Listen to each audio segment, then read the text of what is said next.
Good afternoon, everyone. We're going to go ahead and get started. I know we do still have a few people coming in from the waiting room, but we're just going to do some housekeeping right now. My name is Heather Casca. I'm the president of the Arizona branch of the International Dyslexia Association. Thank you all for joining us this afternoon or evening, depending where you're tuning in from. I just wanted to get a few housekeeping things out of the way today. We have gotten a lot of questions about CEUs. Remember, in order to get your certificate, you must attend both sessions live. Following the second session on May 20th, you'll get a form sent out, and once that's completed, you'll get your certificate of completion. We did send out handouts earlier this afternoon, so if you didn't get those, check your email. You should have those in your email now. And then as far as questions go, Dr. Gray questions about the presentation. So you can just enter those into your chat. So this is part one of our two-part working memory webinar series. We're so excited about this, and it's definitely been by far our most popular webinar that we've had. And we're really excited. And it's my pleasure to introduce to you Dr. Mary Alt from the University of Arizona and Dr. Shelley Gray from Arizona State University. Hi, well, we're so excited to talk with you today. I'll be leading today's session, and Shelley, Dr. Gray, will be leading the next one, but we'll kind of team up today. So as Heather mentioned, if you've got questions, put them in the chat, and Shelley will really be on top of those, and I may look at them. I'll be trying to keep things rolling here. But the work that it really comes from our team, which Shelley leads. For the past bunch of years, we've been working on working memory with our POWER project. And you can see all of the folks here who are the main parts of our team. And we have so many other people who are really important and helpful for this. So whatever we talk about today, that's been something our team has done. We really just want to emphasize that it's a big team effort. So as a disclosure, both Shelley and I are employed to do research, and we've been fortunate to receive federal funding to study working memory. But other than that, we don't have anything to disclose. We don't have anything to sell or offer that way.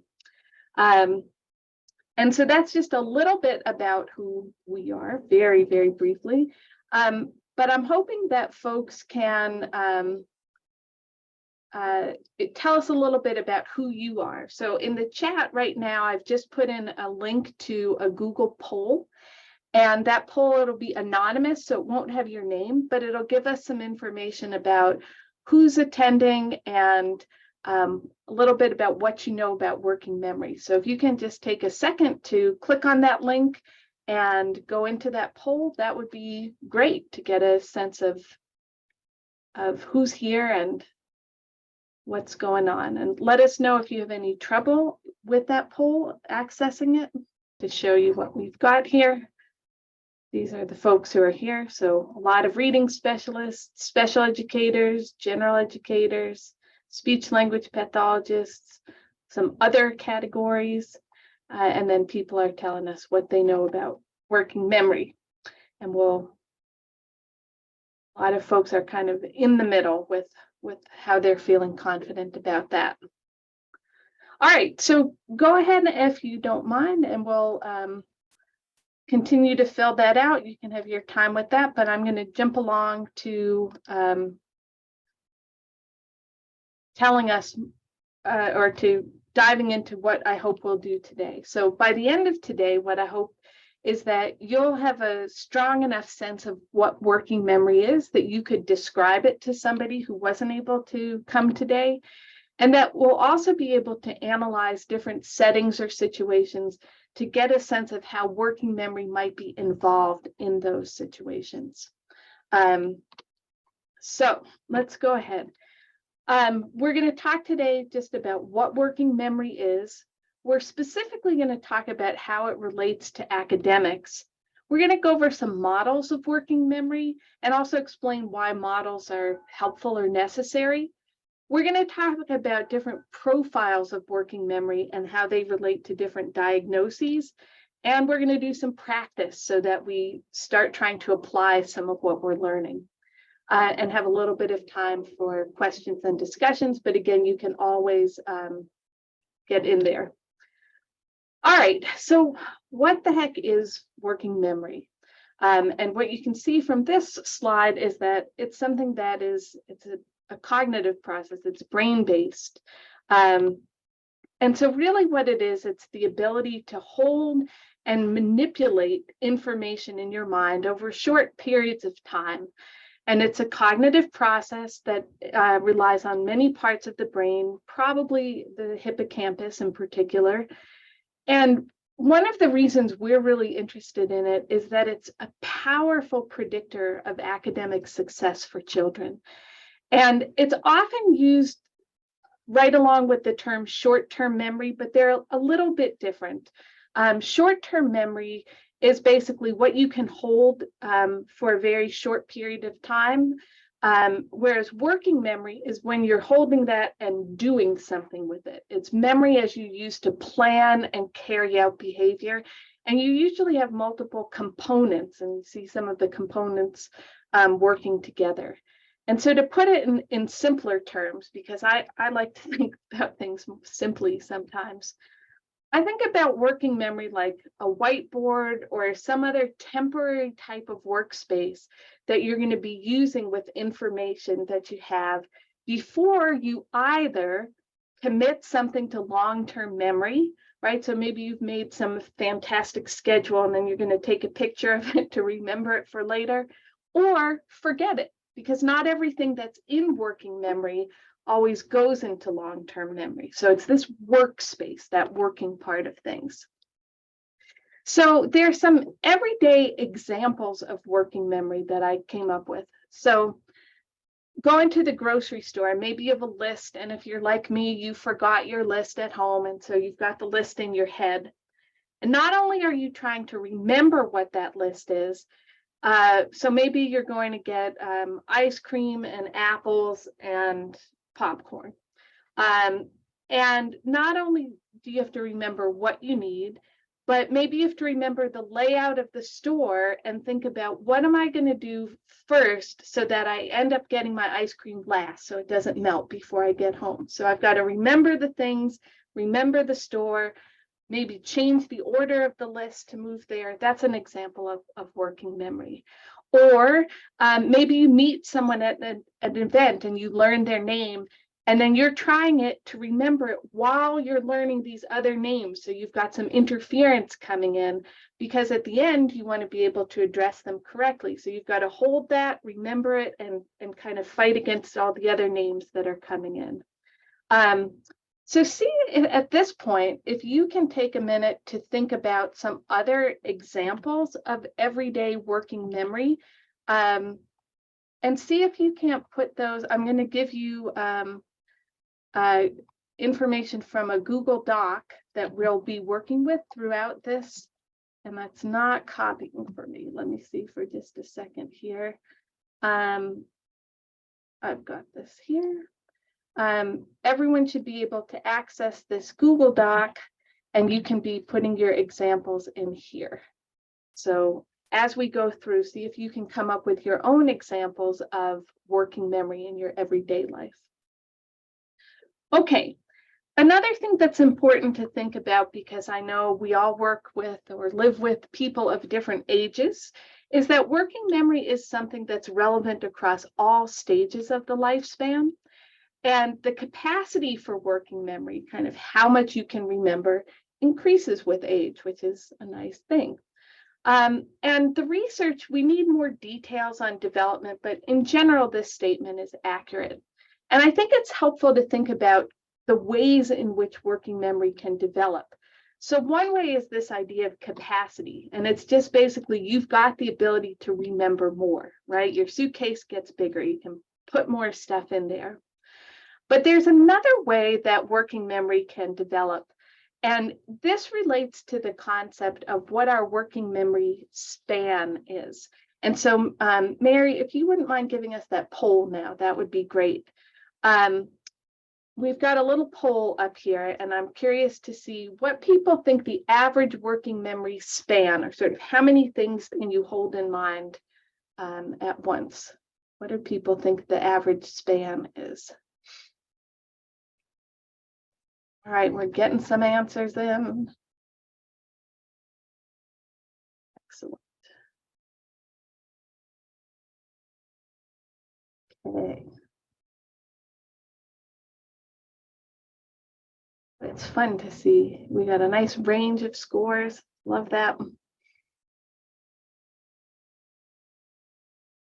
Got a couple more people to make a guess. Okay. All right, so we've got a wide range here, and 5 of you had it quite right. The average working memory span is actually 4, which is something our collaborator, Nelson Cowan, came up with. And a lot of people think it's 7, and it used to be thought that 7 was really the range. And that's because we can't, telephone numbers, it's not coincidental that if you don't think about the area code, they're always 7 digits long. But one thing that we found is really mostly what we can remember is within a chunk, and a chunk tends to be 4 units long. And that's why, with a phone number, you've got your 3-digit area code, your 3-digit prefix, and then 4 digits for the other part.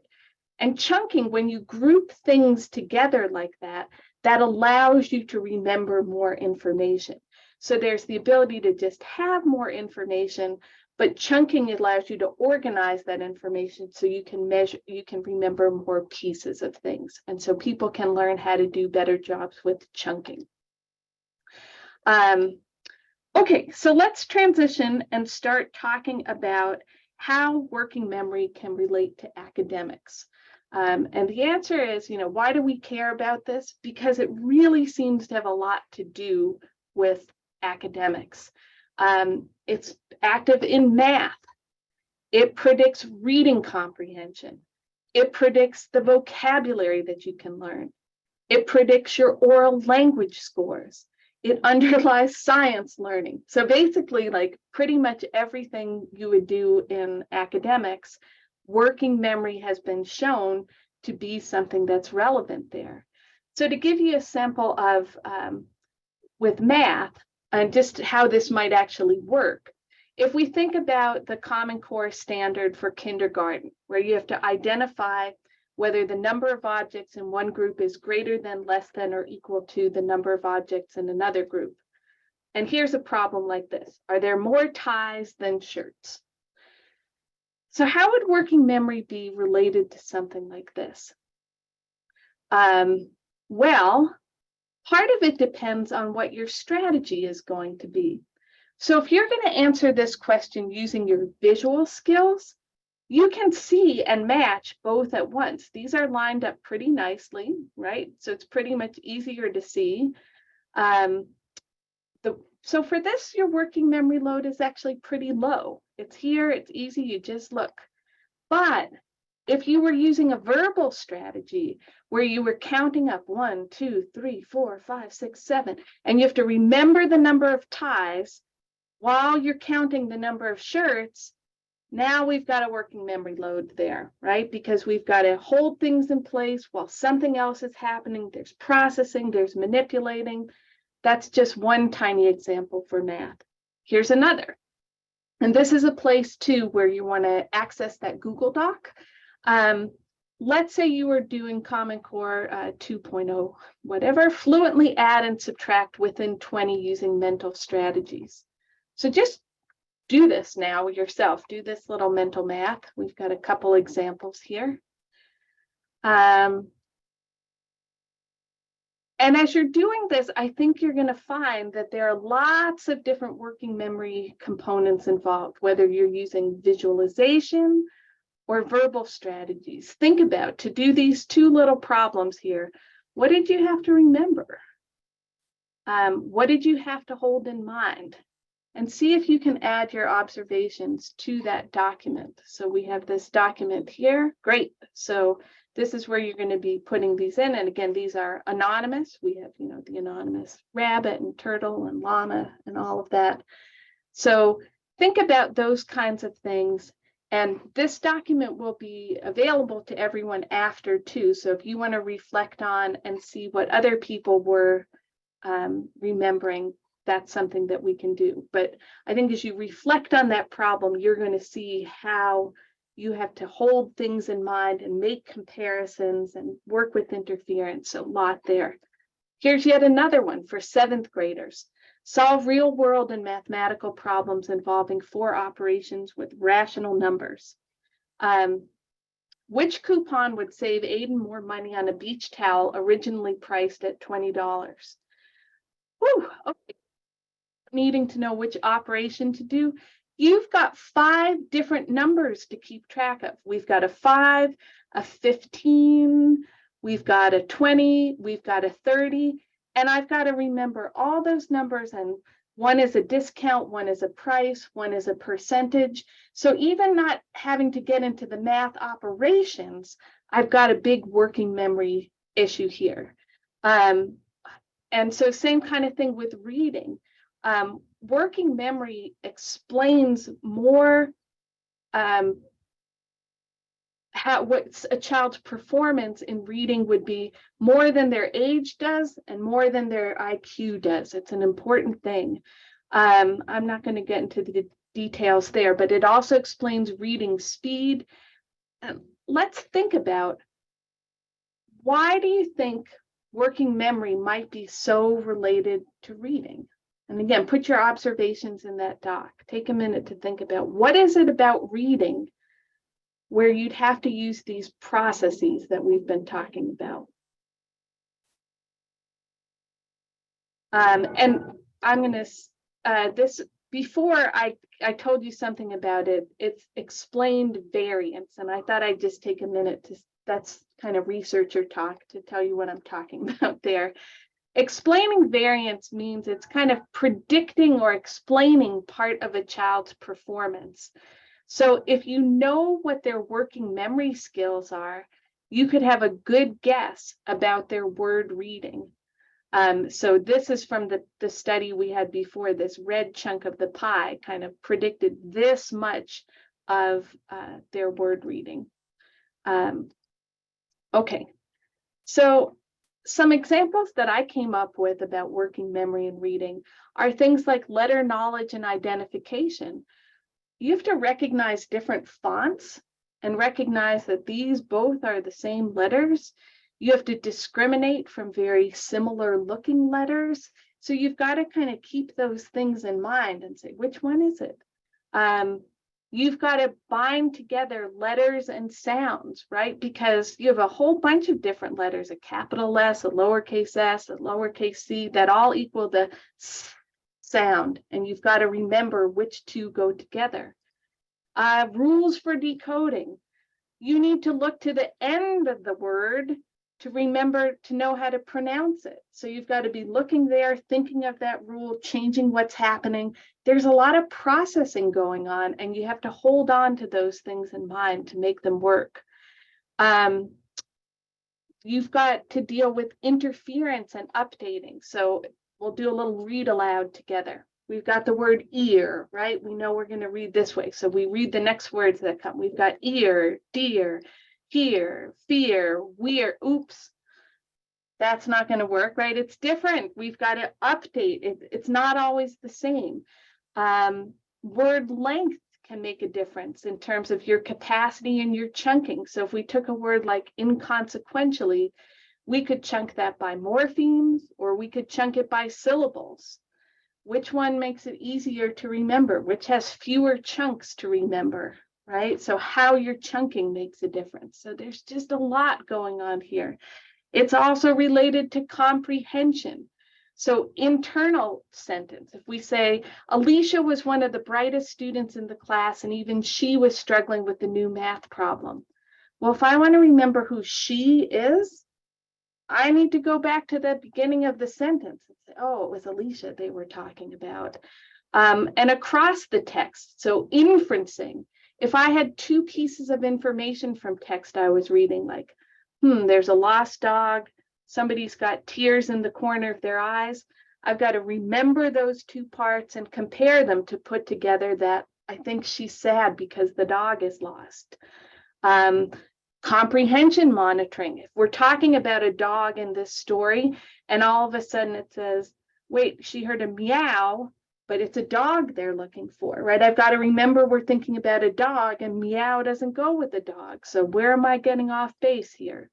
So any type of activity that involves comparisons, problem solving, monitoring, all of these things are working memory activities. All right, we can talk a bit more about working memory and word learning, but I don't think we have time to go into that in great detail, but we'll just say that's part of it too. So I'm going to skip ahead a bit because I was over enthusiastic about how much we could put together. But word learning, working memory is also related to syntax and narrative. For science and social studies, the need to read for understanding, you've got to be comparing, you've got to have your regular memory, you've got to have comprehension monitoring. There's a lot of vocabulary learning where things are really close together, like abductor and adductor. You've got to remember and compare. And so you have to have precise phonological and visual memory to be able to know which ones you're talking about. And so the main idea here is that in order to support the students that we're working with, whether they're our own children and family members or the students that we're supporting in school, if we understand working memory better, we can better design instruction to incorporate that, to support working memory across different situations, and to understand individual learners' needs. And again, the details of how we'll do that, Dr. Gray is going to share with us the next time around. This time, we're just trying to get our minds around the working memory component. So I want to take a minute to talk about a couple of models of working memory, just so we have a better picture of how it works and what it is and what it looks like. Models help us understand how this is structured. It really gives us a sense of what we're talking about with this. A lot of the studies or things that you read that talk about working memory really only have tested one little tiny part of the model. And so I want to tell you about our team's journey to build a model of working memory. So working memory is often thought to have one of these four pieces: a phonological loop, where people are receiving, storing, and processing verbal information or things that you hear. The visual spatial part, where you're receiving, storing, and processing both visual and spatial information. The central executive, where you're allocating cognitive resources across tasks and across those domains of phonology and visual spatial. And the episodic buffer that kind of binds things together. And basically, there are kind of four main working memory models out there that thought there might be one, there might just be one thing going on, there might be three, there might be four. And the problem is that most of the models of working memory that are out there in the world hadn't been tested on children. They certainly didn't include children with disabilities. They might not have been tested comprehensively, so they only tested maybe one of those kinds of potential components. And so our team decided that we wanted to really figure out what model, how does working memory actually work in kids? And so how did we build our battery? Well, we included lots of different tests that might get at those different pieces. And we really tried to keep them as language-free as we could, because we didn't want to confound poor working memory with poor language, right? So if you were a language-impaired child with low vocabulary and you couldn't remember something because you couldn't remember the words, that's getting at your language skills. Or if you're a non-native English speaker and you're not familiar with those words yet. So we tried to keep it as language neutral as we could and tried to make it child friendly so we could actually get data. And we had a whole bunch of procedures for our working memory tasks, including basic perception tasks to just make sure kids could actually access the information.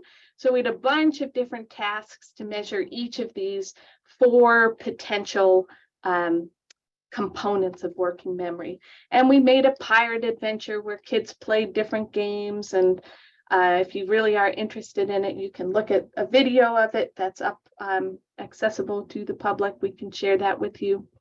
But we got data on a whole bunch of kids, and then we evaluated the model. And the first thing we did was we got rid of tasks that didn't work well. There were a couple of tasks that we tried our best with, but they just weren't good. We threw those out. And we tested our model mostly with these typically developing monolingual English kids who were primarily from Arizona, as well as kids with dyslexia, kids who are typically developing bilingual speakers, and we also had some measures of nonverbal intelligence in there. And what we found was the best fit was a model that had these 3 components. And we're going to go into detail on this. And this may look scary, but it's really not that scary. What it is just saying there are these 3 different components, and the arrows say these are the tasks that go with this component. These are the tasks that measure it. So a combined model that had 3 components was the best fit, but we didn't find any evidence for that episodic buffer that was suggested.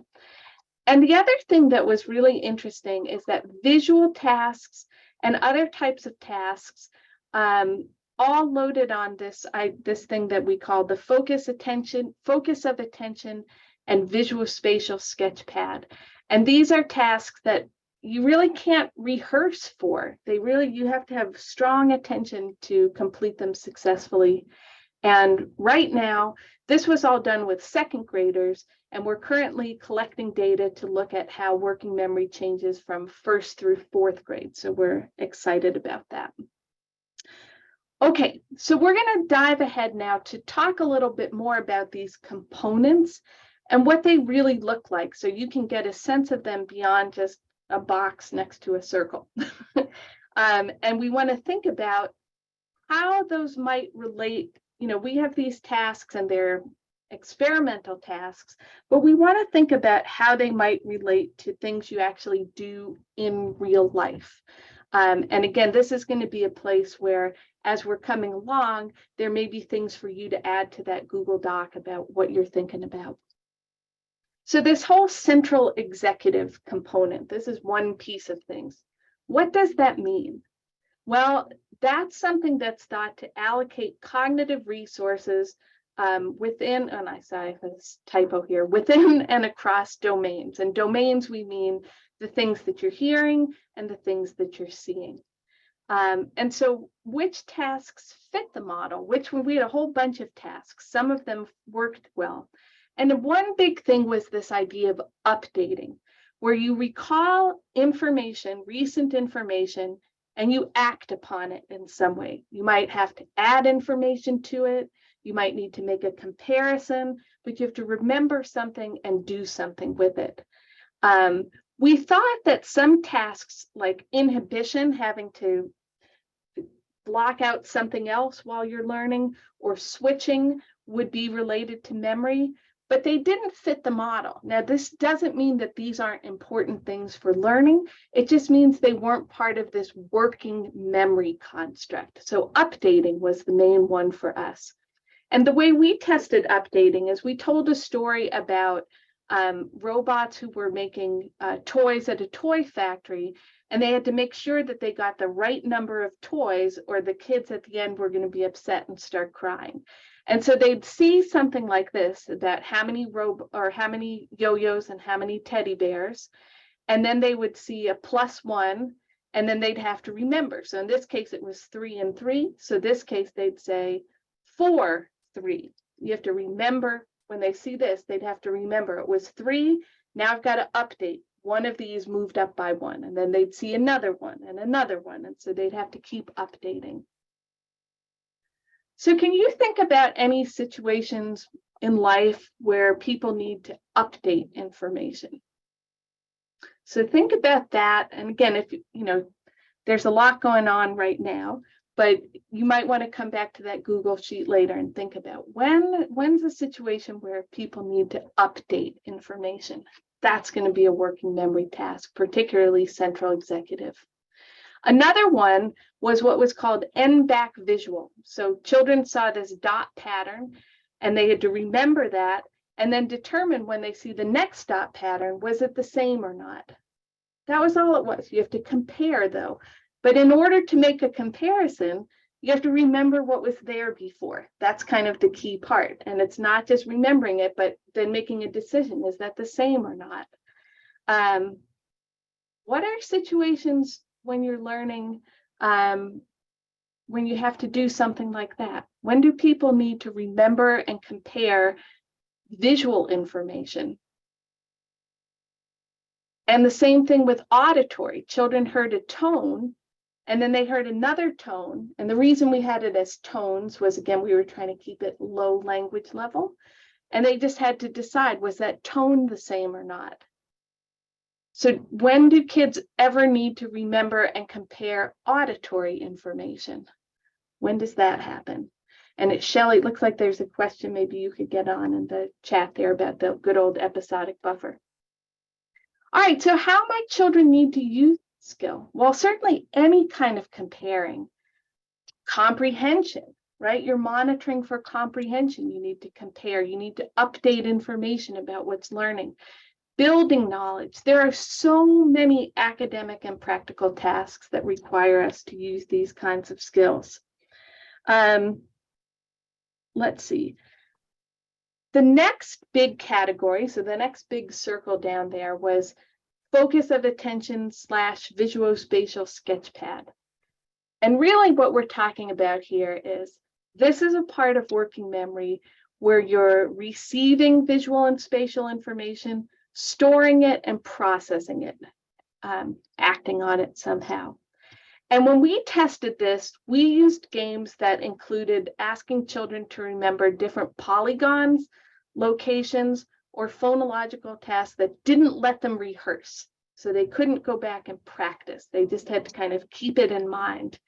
And this factor was very strongly associated with that central executive. But just to give you an example, a child might see a couple of arrows presented like this, and then they would see a grid here and have to point to where did they see that arrow. And again, to reduce the language load, you'll notice that our dots are not, well, these days, a lot of kids can't read a clock anyway, so it might not help them after all. But if they could read a clock, you know, it's not at 12 o'clock or 3 o'clock, it's sort of at like, I don't know, 1:05 or something. So, you know, that made it hard to rehearse. And then they would press where they saw that. For our polygons, kids would see a series of polygons on a grid, then they would see them put in a certain order, and then they would have to drag the polygon to the right location. All right, in real life, you're not pointing to dots and moving polygons, but when do you need to remember things in a visual or a spatial situation? When do you need to focus attention a little bit more on visual or spatial information? Well, a big one is anytime you need to remember a written letter, number, or other symbol. And we certainly have lots of symbols in math and in other areas as well. Or when we're learning new words, right? Maybe you have to link a visual representation of something to a new word name. So this comes in a lot anytime we've got visual spatial information. Phonology, where we've got storage and rehearsal, pretty much anytime you have sounds involved and you've got some rehearsal, you're talking about the phonological factor. So language, listening, speaking, reading, writing, all those good things. Anytime you're working with language that's spoken, you've got phone, well, even when it's not spoken, because we know when we read, we're activating internally those sounds, right? If things are going well. So this is happening all the time when we've got language. Yeah, and that's what I was just thinking. I'm glad I thought the same thing twice. I wrote it and I thought it. Okay, so we've got a lot going on. And again, I hope that you're adding to the Google Doc to get more and more examples of things, because I think the more you practice thinking about where might these things go in, the more it'll help you. But what we're going to do now is talk about something we found in our group study where we looked at profiles of working memory and how they might or might not relate to children's diagnoses. So some of the questions that motivated us that we were thinking about were things like this. One, are there different profiles of working memory? Are there patterns of performance for different groups of people? Like, is that a thing? Or just kind of, you know, is everyone the same? Are there patterns? What might those patterns look like?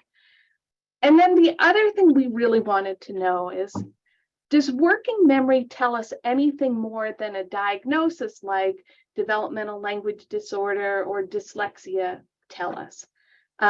So we do know that children who have these diagnoses are more likely to have poor working memory skills. So does knowing about working memory matter? Does it add anything more than knowing about the diagnosis? And what I'll tell you is, as clinicians, we thought we could use a little more information. If, you know, we found the children we were working with to be a pretty heterogeneous group, as human beings tend to be.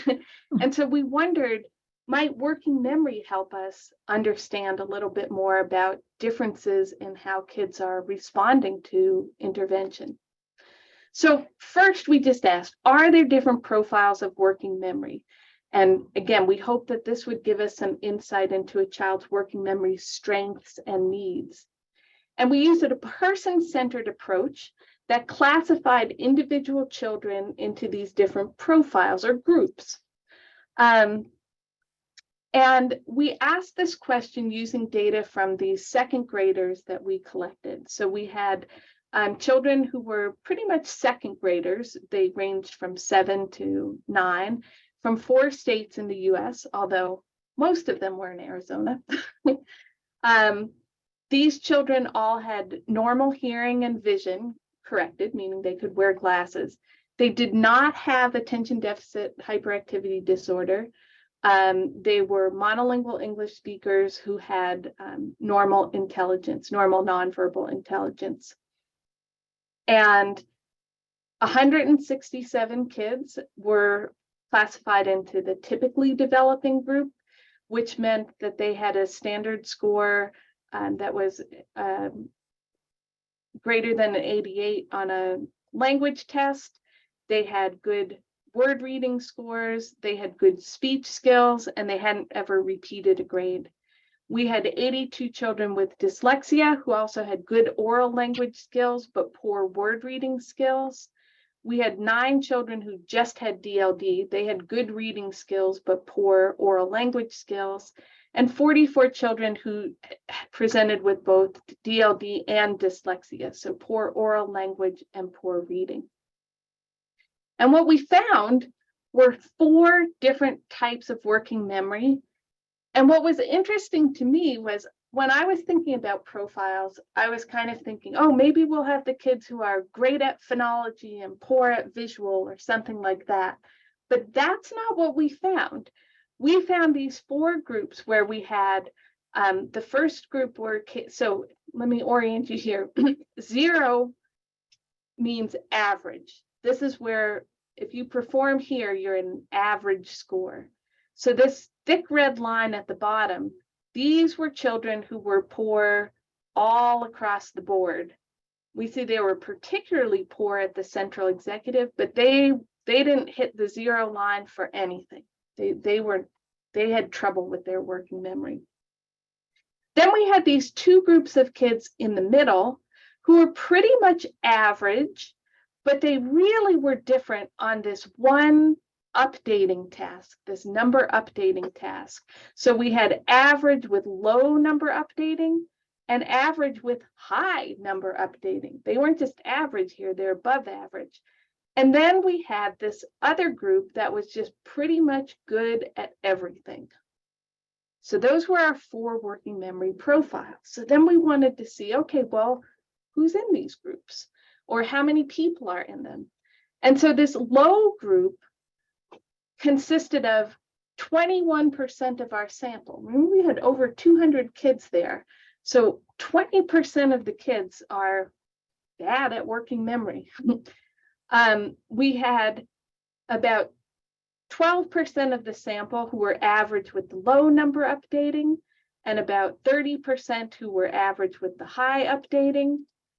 And we had about, this was nice, about 36% of the kids, or 37, were good overall. That was happy news.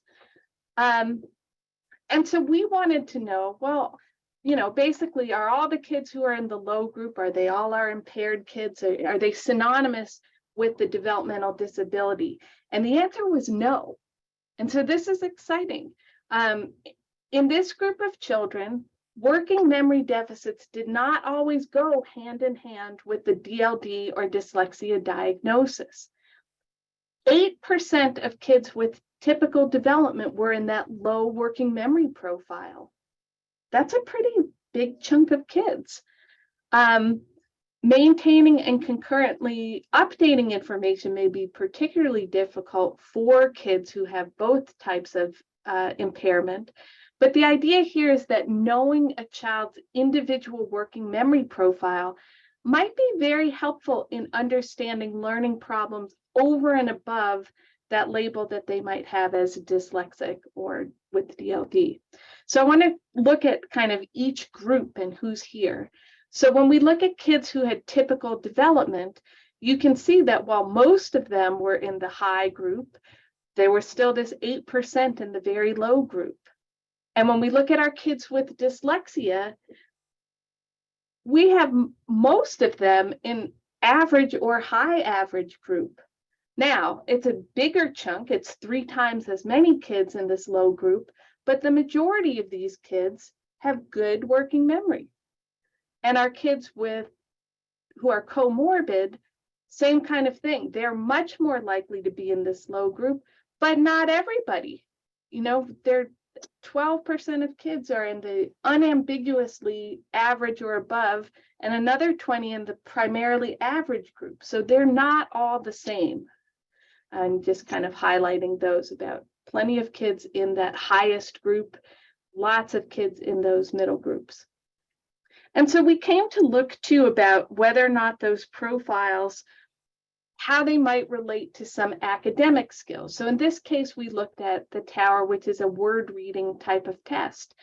And what we found here was that kids who are in the low and the average with the low number, their reading scores were lower than the kids who were in the average and high updating and the high group. So it made a difference for reading.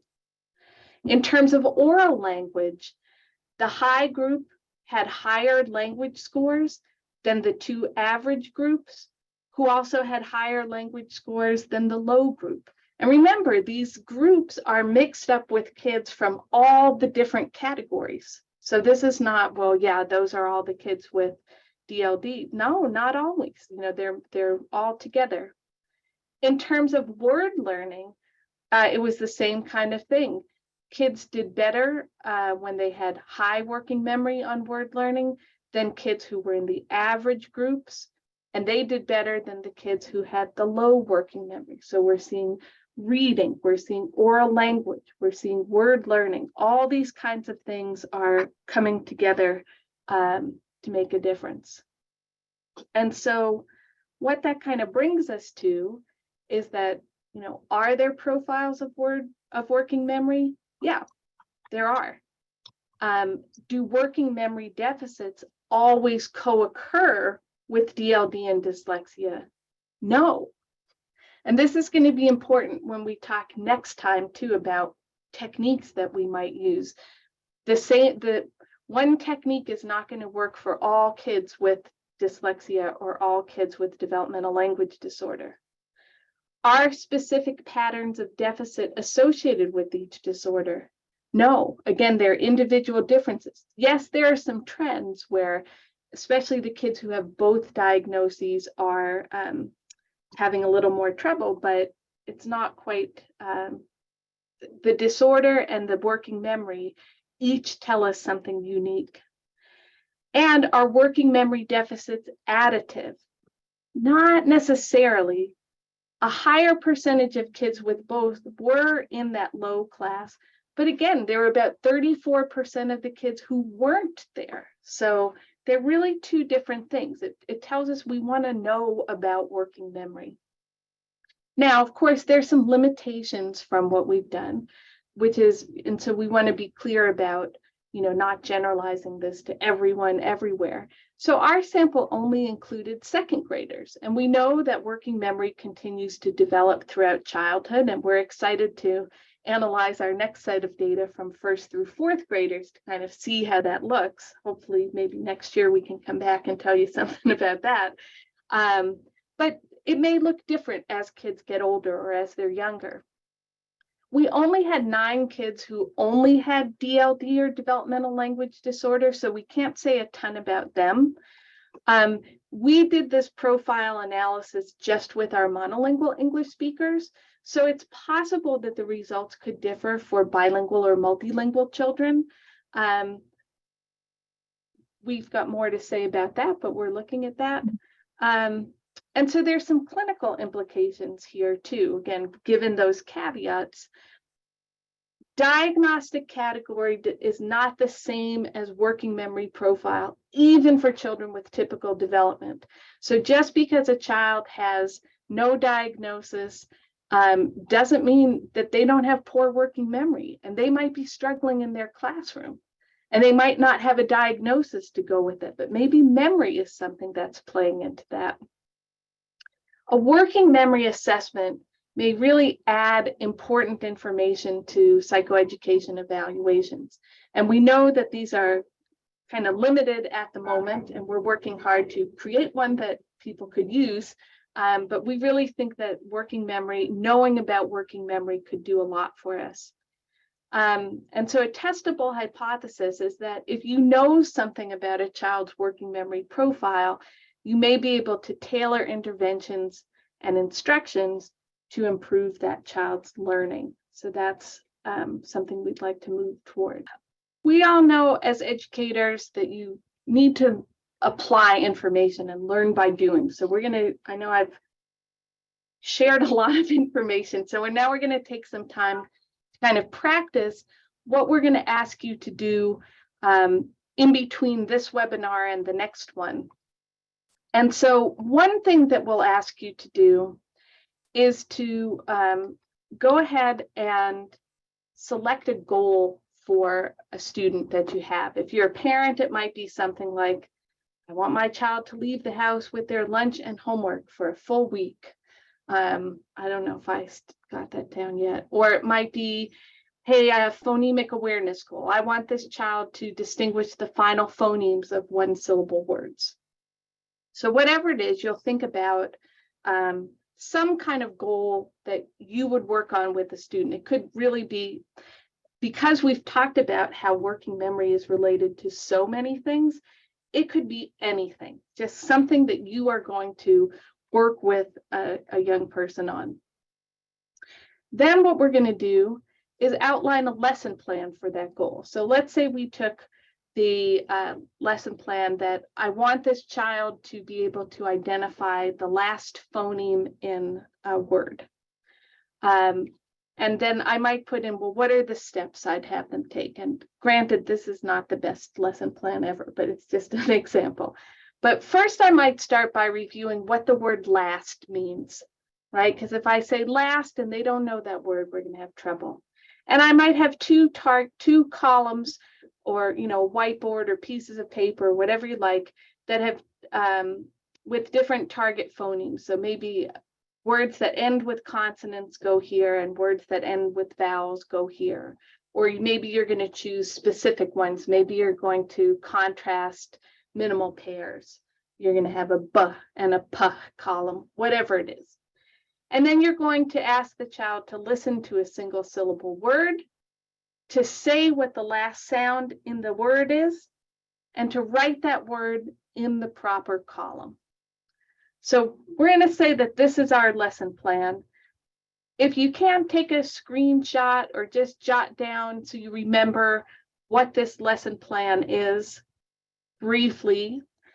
And then what we're going to do is we're going to go ahead and go into some breakout rooms, and we're going to talk through what we want to do. And I'll come back to this so people have a second.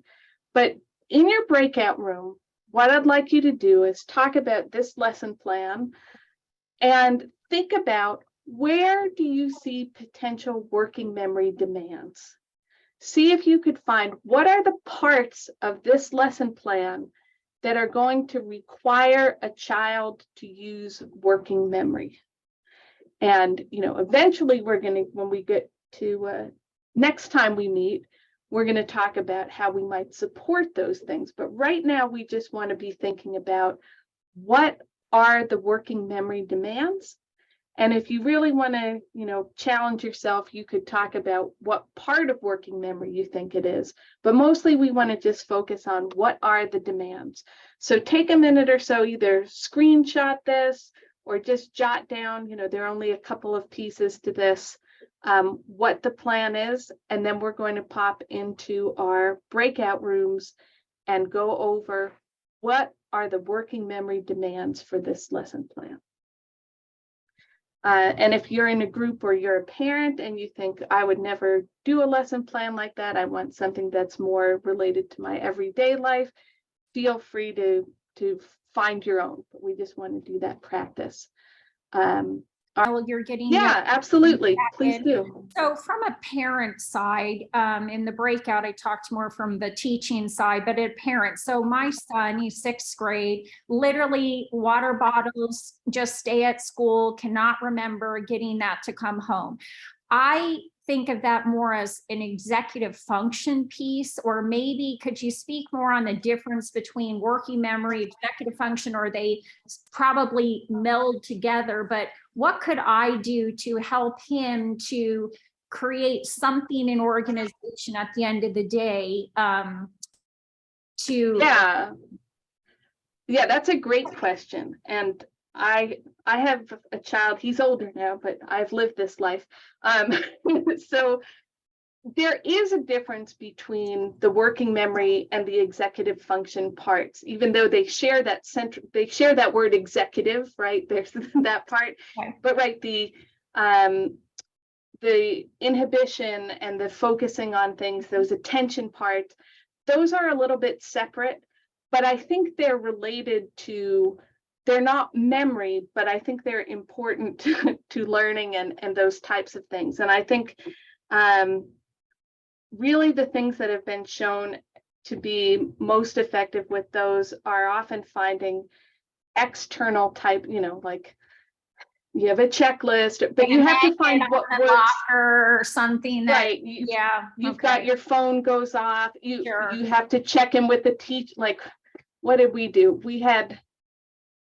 I had the kid who, he would bring his homework to school and turn it in the wrong class, and so we had something where we had a sign off with the teacher, which was a really high impact kind of somewhat aversive thing. But after doing that a bunch, we didn't have to do that all the time.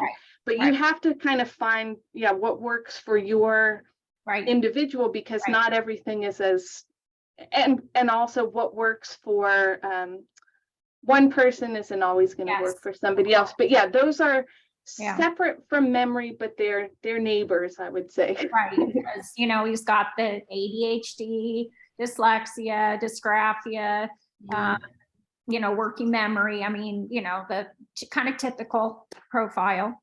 It's all in there. And I will say the caveat is, because attention is such an important part and can be kind of commingled in some ways, the work that we've been presenting today is on kids who explicitly didn't have ADHD.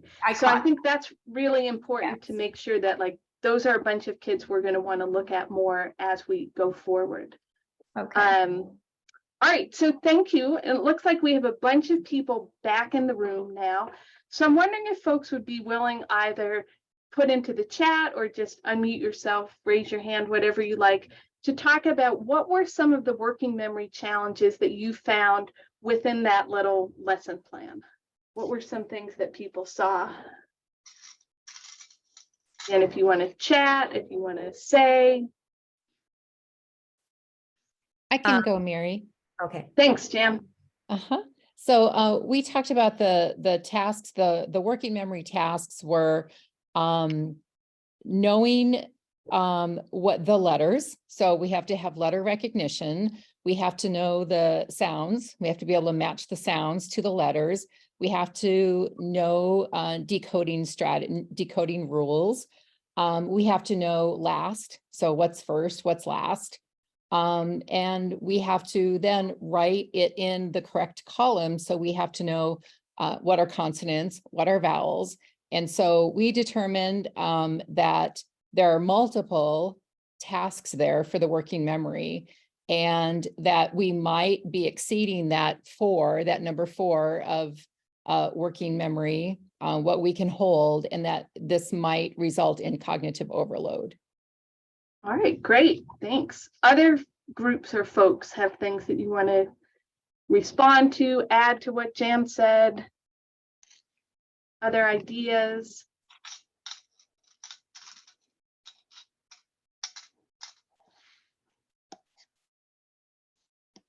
All right, so I'm going to go ahead and share our screen again here and kind of walk through some of what we talked about here.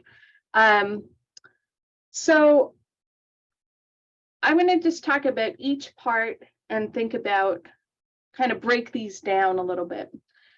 So one thing we might do is, especially if we're working with a child who has weak vocabulary for whatever reason, review what the word last means. And so if we're reviewing, if we're calling that up, that's not necessarily a working memory task, right? We're asking them to tap into long-term memory. But when you do that, you're assuming that the child has it in their memory, right? So if we ever ask kids to, well, think back, remember this, you're making an assumption that the child has that to remember. And a child who has poor working memory may not have had a chance to encode this. So as we're teaching vocabulary, I think we want to be thinking about, are we giving kids enough time to encode things, to plan? Because even if you have great working memory, if you don't have a word there, you can't remember it, right? So we'll talk next time about some ways that we can address these types of things, but that's something to think about. All right, this idea of having 2 columns with different target phonemes. Like Jan talked about, if the child is unsure of the meaning of, if they know those terms, then that's not too bad. They still have to kind of remember what to do, but if we actually had something there where they could look at it, they could remember it, that wouldn't be so bad. But if they're not quite sure, they're going to be having a working memory load where they need to hold that information in mind, trying to kind of like, wait, what was that again? What did they mean? And use their phonological memory to recall the phoneme. So even if it's a CVC word or a CV word or a tiny short 1-letter word, they've got this sort of competing demands going on. Just listening to the single syllable word above. If you're listening to the word, it's involving phonological working memory. You have to recall the word. You have to then break it into phonemes, right? Like most of us don't think as cat, right? You think about cat. It takes a specific skill to have that phonemic awareness to break those into pieces. So you have to remember the phonemes. And we didn't even talk about, well, this one we said, listen, if you were writing it and you had a mismatch between the orthography and the phonology, where you had, let's say, the word circle, right? And you're thinking, oh, a C makes a K sound, and so you've got a mismatch there. That's a whole other thing. But this is a pretty intense task, and I think if we're not thinking about what goes into that, we might underestimate the potential difficulty. Say what the last sound is. Same kind of thing as above. You've got to listen to the sound. You've got to remember the word last. You've got to segment, and you've got to think about that. And then writing the word is, you have to hold a lot of things in mind. So what was that last phoneme? Now I've got to think about how to write that phoneme, right? Do you have that? And again, if you have if you haven't clearly and deeply encoded the way to write that grapheme, you may be struggling with that. And then you also have to think about the right place to write the word. So there can just be a lot going on for what seems like a pretty simple thing. Listen to this word, what's the last syllable, put it there. And so I guess what I wanted to, so this is something I'm sure you all have a lot of ideas going about how you might be able to compensate for some of this if a child had poor working memory.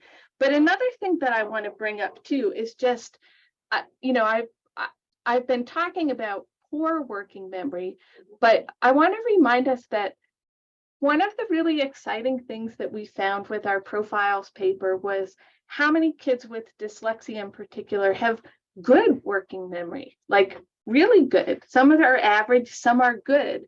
So the idea here too is that understanding the working memory load isn't only about looking for deficits kids might have. If you have a child with good working memory, which a big chunk of kids with impairment do have, you might be looking at a place where you could leverage a skill that they have. You could use something, you could find a place where they actually might have a particular strength. And so that's something I want to just make sure that I highlight to the whole group. We talked about this in one of the small groups, but that knowing this allows us to find and potentially support areas of weakness, but also to leverage strengths that may be happening here too. All right, so what we're hoping that you will do next time is, between now and the next time we meet, where Dr. Gray is going to give us some great information and practice about how to actually support working memory in the classroom, is first just go ahead and review your knowledge of working memory, which may be something you've known about for a long time, or it may be 80 minutes old.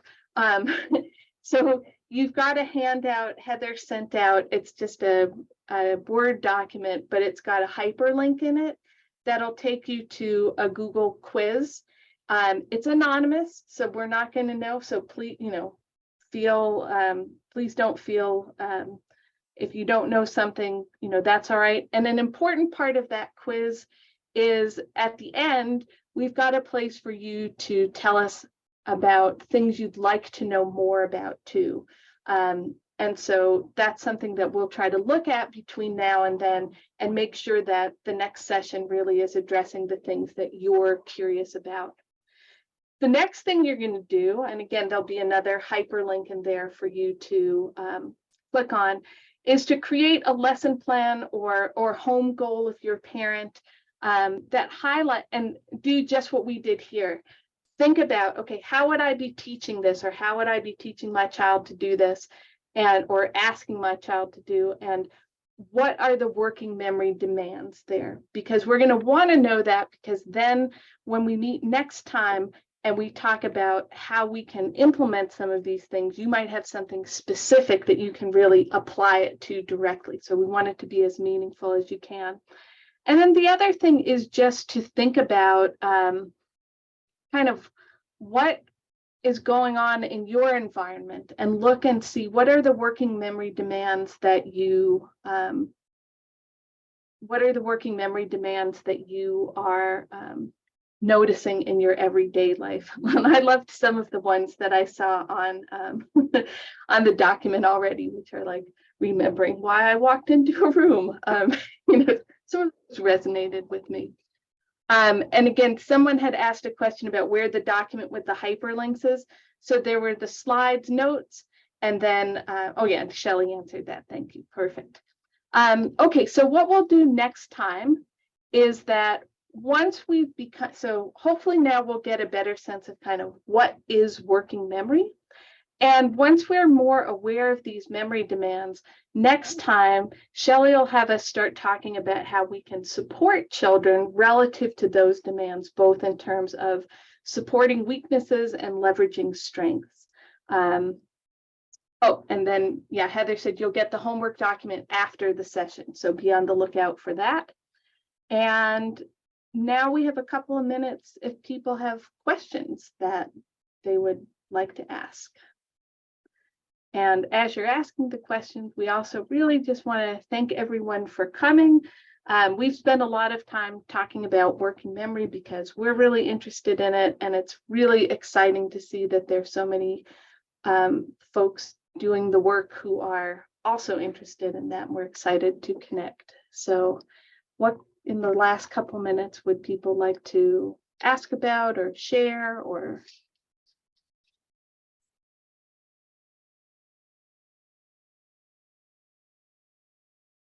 Mary, there were a couple questions on the Word doc. Don't know. Okay, great. Let me take a peek there. Yeah, thank you. At like towards the end, the last question that you had on there. Yeah, excellent. Okay. Yeah, so we'll talk about how we can support students. That'll be the whole next session. What are the implications of our research, or which relies on the rapid access naming to determine if students have indicators for dyslexia? I think that isn't so much a working memory type of thing as it is a long-term memory, because you're having to come up with things. They're not giving you things to remember. So I think that's somewhat like we could have a whole talk about that. And I would love, there's a lot of things we could talk about with the new screeners, but I think that one isn't quite so much memory wise. And so, yeah, we'll talk about the improvements. That's what a lot of people get. But I really want to highlight a comment that Adria made on the doc, which I thought was just brilliant, which is this idea that educators who want students to answer comprehension questions are taking away a book, right?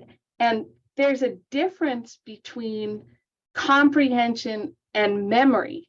And so if you really want to know, does someone understand something, that's, you don't need to take away the book for that. You know, if you want to know, did people do the homework ahead of time? Well, that's a different question, right? But if you want to know, does someone understand? And so I think just that understanding the difference between content and what's a memory process is really important. And those are really easy ways we might be able to support students by helping our fellow educators understand that, if we want to test content, then why are we bringing memory into it? Unless it's something where memory is important, right? Like if you need someone to know their multiplication facts, you might just have to memorize that. We could talk about ways to strategize that, but those can be two separate kinds of things. Mary, I was going to piggyback on the RAND. The rapid automatic naming, it's kind of hard to know really what kind of test that is. Some people think it's an executive function test, but the reason they've put it in the screeners is a subset of children with dyslexia have difficulty with rapid automatic naming, but not all, just like the working memory. So they put it in there as one component that might catch children with dyslexia. Yeah, and it looks like we're at time. And so I'm thrilled that we have a whole other session to talk about these things. And so we can hopefully save some of the things in the chat that we haven't gotten to. And folks, if you can also make sure to put those into your homework types of things, then we'll be able to see those and make sure that we really focus our next talk on what you're interested in. Can I say one thing about the question about the school psychologist? This question of can you improve working memory? And that's a debate in the literature. And the things we're going to be talking to you about are not intended to improve working memory itself. Next time, we're going to be talking about strategies for supporting working memory. Right, to improve learning, not the memory itself, but the learning, the thing you want it to bolster. Yep. All right, well, thanks so much, everybody, for spending a Saturday afternoon talking about working memory. That's exciting. Thanks, everyone.